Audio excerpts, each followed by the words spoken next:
Bonsoir Madame et Messieurs, et bienvenue sur notre chaîne d'actualité Info d'Afrique.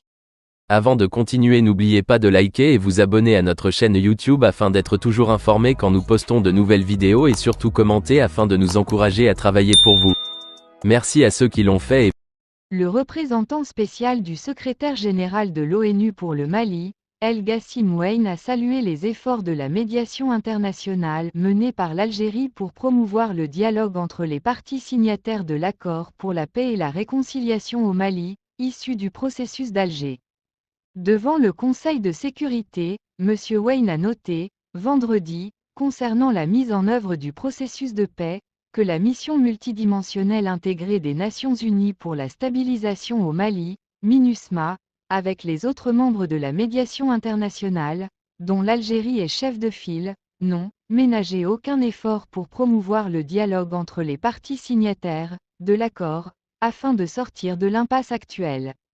J'encourage les parties à ne ménager aucun effort pour surmonter les difficultés actuelles et réaliser des progrès décisifs dans la mise en œuvre de l'accord de paix, a-t-il ajouté. L'envoyé de l'ONU au Mali a souligné combien la stabilisation de ce pays était cruciale pour l'ensemble de la région, alors que la mission des Nations Unies qu'il dirige, la MINUSMA, est déployée au Mali depuis près de 10 ans maintenant. Au cours de cette période, la mission a beaucoup accompli. Mais les objectifs fixés par le Conseil ne sont pas encore pleinement atteints et le contexte a connu des changements importants, a-t-il noté. Alors que le Conseil examine la recommandation du secrétaire général, il convient de garder à l'esprit que la stabilisation du Mali est essentielle non seulement pour le pays lui-même mais aussi pour toute la région, a-t-il ajouté en référence à la revue stratégique de la MINUSMA, demandée par le Conseil.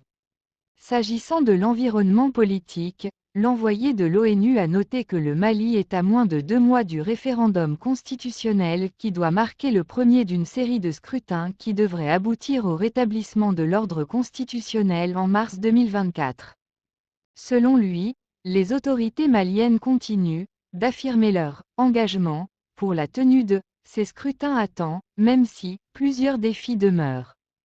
Une série de consultations avec les partis politiques et la société civile ont été convoquées par les autorités de transition pour discuter de divers aspects de la préparation du référendum constitutionnel et d'autres élections. Ces initiatives doivent être encouragées et soutenues, car l'inclusion et le consensus sont cruciaux pour le succès global du processus de transition, a dit El Gassim Weyne.